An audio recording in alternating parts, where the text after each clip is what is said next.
Monsieur, bonsoir. Bienvenue dans Décryptage 360, votre rendez-vous consacré à l'analyse des grandes questions d'actualité.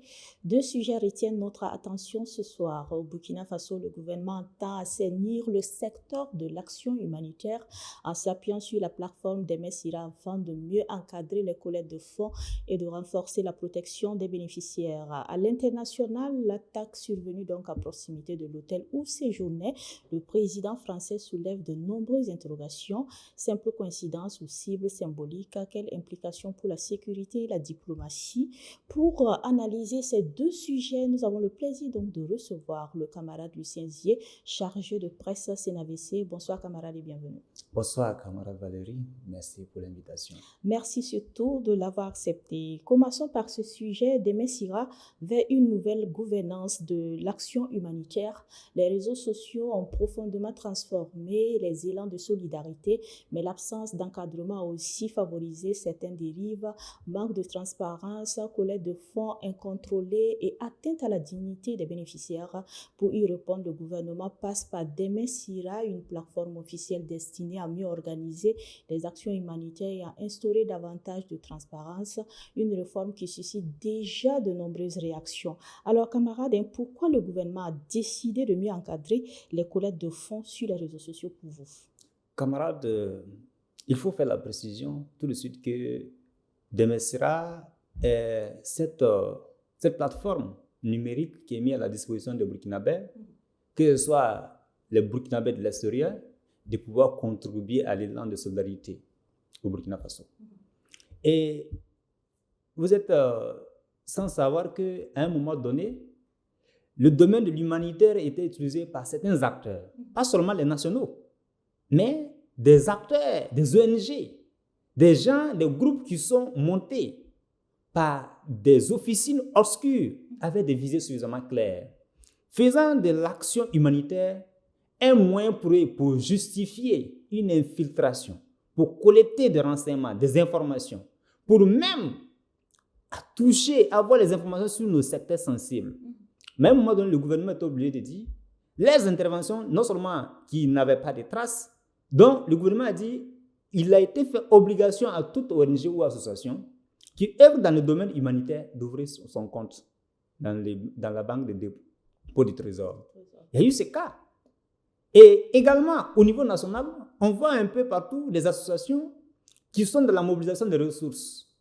Et suivant cela, on voit encore des influenceurs qui sont dans la collecte, je l'ai dit, sauvage des fonds pour pouvoir venir en aide à des gens qu'ils ont identifiés comme étant ceux-là qui étaient dans les besoins. Mais tout en exposant leur image. Mais attendez, lorsque aujourd'hui, moi je vous dis, je n'ai pas d'habit pour porter, je suis dans ma nudité, est-ce que vous, pour m'apporter des vêtements, vous allez exposer d'abord ma nudité avant de me remettre les vêtements que vous avez bien voulu, en tout cas avec votre bonne foi, me remettre? C'est ça l'atteinte à la dignité, c'est ce qui s'est fait. Je pense qu'il y a la rupture. Nous sommes dans un processus de révolution où tout doit changer et tout le monde doit se conformer au test. Lorsqu'on dit aujourd'hui que je mobilise pour aider une maman qui est malade, qui ne se sent pas ou qui est en détresse, je dois le faire en respectant sa dignité, puisque avant tout, c'est un être humain. Mais ce que nous voyons, c'est devenu un moyen de spéculation. Au moins de certains acteurs qui utilisent les images des personnes en détresse pour pouvoir mobiliser les fonds. Encore, il faut se poser la question, est-ce que les montants dits sur les réseaux sociaux, est-ce que tous ces fonds qui sont collectés sont destinés à la prise en charge de ces personnes? On va en revenir. Et c'est pourquoi Demesira est un moyen qui va permettre donc de recadrer tout cela. Encore, il faut rappeler qu'il y a un décret qui a été adopté, le DG, qui permet donc de réglementer les interventions et en plus amener tout le monde à se conformer à l'esprit de ces tests-là. Tout à fait, mais ici, est-ce qu'on peut parler de désordre? Oui, c'est un désordre. Pourquoi? C'est un désordre parce que simplement, vous ne pouvez pas vous permettre de vous lever comme ça, en train de vouloir faire un appel. Vous savez, la question des personnes vulnérables, là, mais il revient à l'État de pouvoir prendre des dispositions pour pouvoir venir en aide aux personnes vulnérables. Mais il est certes reconnu aux personnes privées ou des droits, des droits publics ou des droits privés de pouvoir intervenir, mais les interventions se font dans le cadre légal. Mais c'est que nous constatons. Vous créez votre page, vous vous levez, vous dites que mais c'est un moyen même à la limite de faire des blanchiments de capitaux. Regardez tous ceux qui lancent les lanceurs d'alerte de collecte. Regardez un peu. Regardez les caisses dans lesquelles ils roulent. Moi, je ne suis pas en train de dire que c'est le fonds de ceux-là qui donnent. Mais posez-vous la question, pourquoi à chaque moment, lorsqu'ils ont une personne en détresse, pourquoi ils sont obligés de faire recours à d'autres acteurs? Pourquoi eux-mêmes, s'ils étaient véritablement, ils ont des entreprises, certainement ils vont le dire. Les entreprises ne leur permettent pas d'avoir les ressources et puis dégager pour les personnes vulnérables. Vous n'avez pas vu que dans les hôpitaux, les gens se pavanent pour dire qu'ils ont donné telle somme. Mais ça ne se fait pas. En tant qu'Africain, je pense qu'il revient à l'État de recadrer cela pour que l'atteinte à l'image d'une personne donnée, mais c'est l'État qui doit préserver la dignité humaine. Oui, à vous écouter, votre argumentaire, vous parlez donc de collecte de fonds. Est-ce qu'on peut dire ici que l'aide humanitaire était devenue un fonds de commerce pour ces personnes-là? Oui, c'est ce que je suis en train de dire. C'est devenu un fonds de commerce. Regardez les caisses dans lesquelles ils roulent. Lorsque aujourd'hui ils ont un malade. Mais souvent, ils interviennent.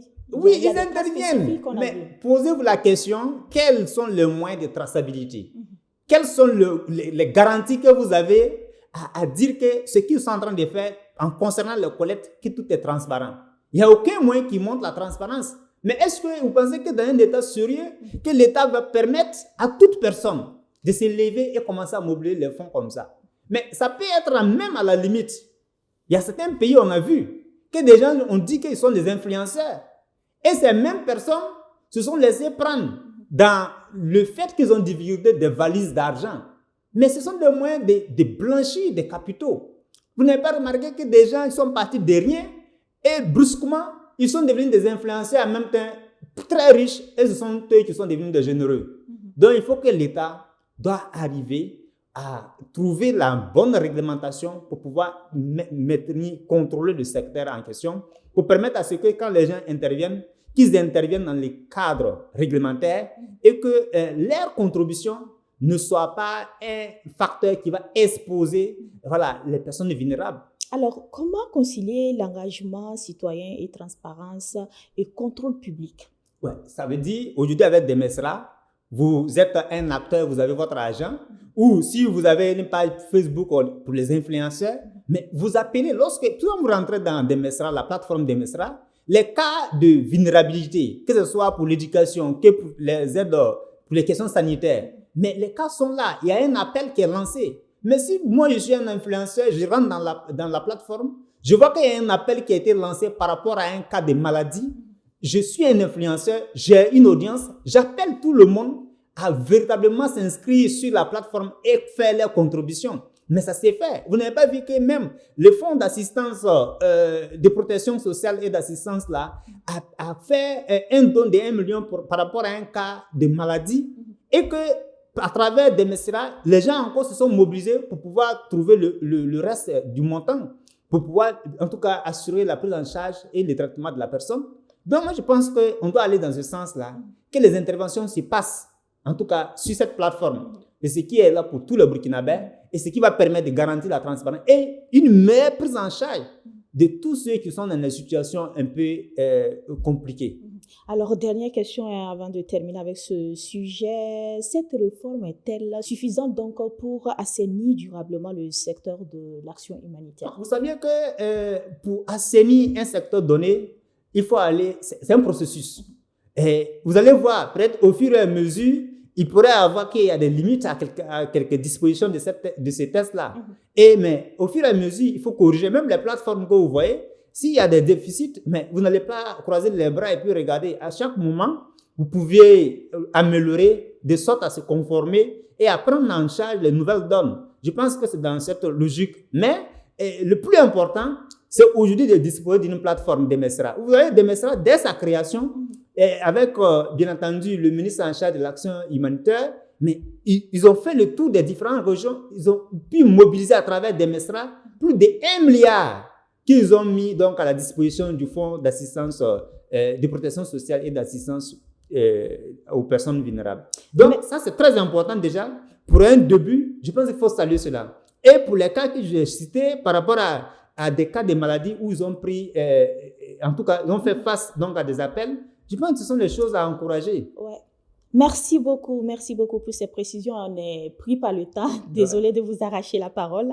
Alors, second sujet, donc, attaque près donc de l'hôtel du président français. Hasard ou signal, une attaque donc est survenue à proximité donc de l'hôtel où séjournait le président français lors d'un déplacement officiel. Si les circonstances exactes restent à établir, cet événement relance les interrogations donc sur la sécurité des hautes personnalités, la portée symbolique du choix de la cible et les éventuelles implications diplomatiques. Que révèle réellement cette attaque? S'agit-il donc d'une coïncidence ou d'un acte porteur d'un message? Alors, camarades, que sait-on précisément donc de cette attaque et de son contexte? D'abord, il faut savoir que aujourd'hui, ceux qui sont à la tête de l'État syrien, ce sont des gens qui étaient opposés à un régime qui a été évincé en fin 2024. Ceux-là, à la tête de ce groupe qui a combattu le régime de Bachar, je pense que c'est l'actuel président de la transition syrienne. Mais quel soutien n'a-t-il pas bénéficié lorsqu'il était dans la rébellion? Et encore, il était dans un groupe qui était lié à Al-Qaïda, qui est un groupe qui a des branches un peu partout. Mais étant à la tête d'un groupe qui a été identifié comme un groupe terroriste, mais qui aujourd'hui, qui a eu toutes les collaborations, les rapports avec l'État français, je pense que quand il a pris le pouvoir, immédiatement, la première visite dans le continent européen, c'était en France, accueilli à l'Élysée par le président Emmanuel Macron. Encore, le seul et le premier président européen à visiter ou à venir en visite officielle en Syrie, c'est encore le même Emmanuel Macron.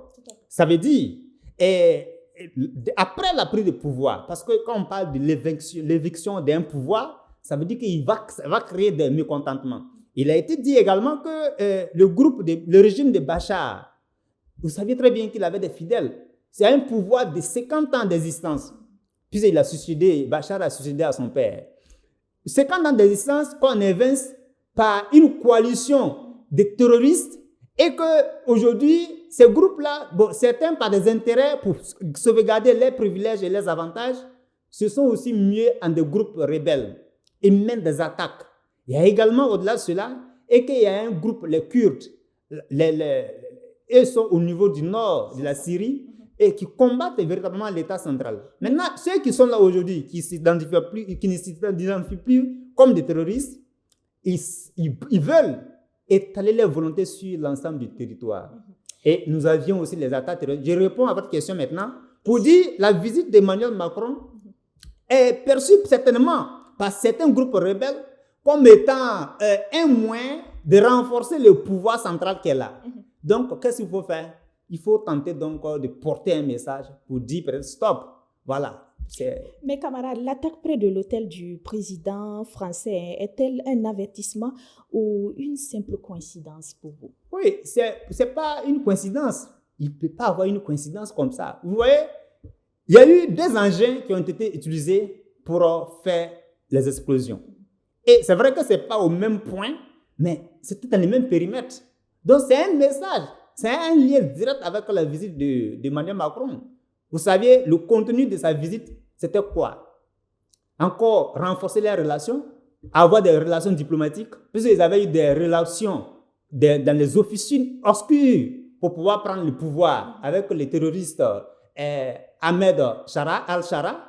Donc aujourd'hui, qu'il est là, il faut créer un canal de collaboration diplomatique et une fois que cela est fait, ils vont continuer donc à organiser le pillage de l'énergie, de tout ce qui est gaz. Vous savez que la Syrie était riche en matière d'hydrocarbures. Donc, c'est dans ce sens-là également, ça va permettre de renforcer le pouvoir d'Al-Shara. Donc, je pense que le message, certainement, est venu soit d'un groupe, d'une faction qui n'est pas, en tout cas, en harmonie ou qui n'est pas pour le pouvoir qui est là. Voilà, donc ils veulent simplement dire qu'il ne faudrait pas que le pouvoir central syrien s'ouvre. Peut-être que ça peut même lui permettre de pouvoir imposer son dictat sur l'ensemble donc, des autres C'est factions. ça. Vous avez tantôt parlé donc de diplomatie. Hein. La diplomatie française a-t-elle donc des raisons de s'inquiéter ici? Mais la diplomatie française, c'est une diplomatie qui vise à tourner un peu à travers la planète, à voir comment elle peut permettre, en tout cas, organiser un pillage, à voir soumettre des pays, les soumettre à leur dictat. C'est simplement ça. La diplomatie française, ce n'est pas une diplomatie qui met en avant l'intérêt des peuples. Sinon, ce n'est pas dans l'intérêt du peuple syrien, le vrai peuple syrien, que Emmanuel Macron aujourd'hui est en collaboration avec ce groupe. Encore, il faut le rappeler, lorsque Ahmed al-Shara était dans la rébellion, mais c'est le même peuple syrien qui a perdu. Combien de personnes y ont perdu la vie? Plus de 500 000 personnes qui ont perdu la vie, sans compter les dégâts matériels. Ça veut dire, aujourd'hui, la diplomatie de l'État français, ce n'est pas dans l'optique de, en tout cas, défendre l'intérêt supérieur de ce peuple-là. Parce que si c'était le cas, la France n'allait pas être dans les groupes officines ou dans des officines pour pouvoir, en tout cas, renforcer les capacités de ces groupes terroristes-là pour qu'ils prennent le pouvoir. Dès qu'ils ont pris le pouvoir, leur gratitude, c'était d'aller à l'Élysée, exprimer toutes leurs gratitudes. En retour, mais il faut que lui aussi vienne de ce qu'il a fait. Non, c'est pour le pillage. Encore, il faut rappeler un autre fait, en Moyen-Orient, avec la guerre au niveau du détroit d'Ormuz, où la France n'a plus droit, ne bénéficie pas comme avant des produits pétroliers. Qu'est-ce qu'il faut faire? Il faut créer rapidement ce couloir-là pour permettre à ce qu'ils puissent encore compter, en tout cas pour mobiliser un peu de ressources pétrolières, je veux dire, pour pouvoir maintenir son économie en veille. Sinon, c'est parti pour la France, pour une faillite totale. Avec cet événement, décidément, on peut se dire que les attaques ne visent pas uniquement les pays de l'AES. Non, ça ne vise pas les pays de l'AES. Vous savez que l'hégémonie occidentale, ils ont un ordre. Ils ont des foyers de ressources. Ils ont des champs pétroliers qu'ils ont identifiés ou des champs aurifères qu'ils ont identifiés. Partout où il y a ces ressources et qu'eux n'en ont pas, ils vont organiser les rébellions. Ils vont organiser des guerres tribales pour que des peuples paisibles se tuent, s'entretuent. Regardez ce qui se passe en Russie, en Syrie là. Mais c'est une guerre fratricide que des Syriens eux-mêmes se lèvent. Il y a combien de rébellions là-bas? Chacun, vous prenez le peuple kurde qui revendique aujourd'hui son autonomie vis-à-vis donc du pouvoir central. Mais tout cela c'est quoi? Mais qui est derrière ce groupe? On les appelle les FDS, les forces nationales syriennes. Les forces démocratiques syriennes. Lorsque vous prenez ce groupe-là, mais qui les soutient? Vous allez voir les États-Unis en arrière, qui apportent un soutien militaire et un soutien logistique à ce groupe-là. Mais dans quel intérêt? C'est piller, dominer, imposer les normes pour pouvoir avoir toujours quelque chose pour renflouer les caisses. C'est ça l'intérêt. Alors, dernière question avant de fermer les portes de notre émission. Les dispositifs sécuritaires mis donc en place ont-ils permis d'éviter un scénario plus grave?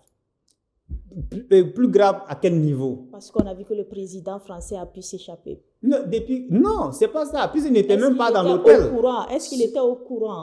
Non, il n'était pas au courant. C'est pas un élément qui était prévisible. Ça a été véritablement peut-être une chance pour lui. Parce que certaines analyses nous disent aussi qu'au même moment où il y a eu des explosions, il était donc au palais. Donc, il y a ces affirmations également qui étaient là.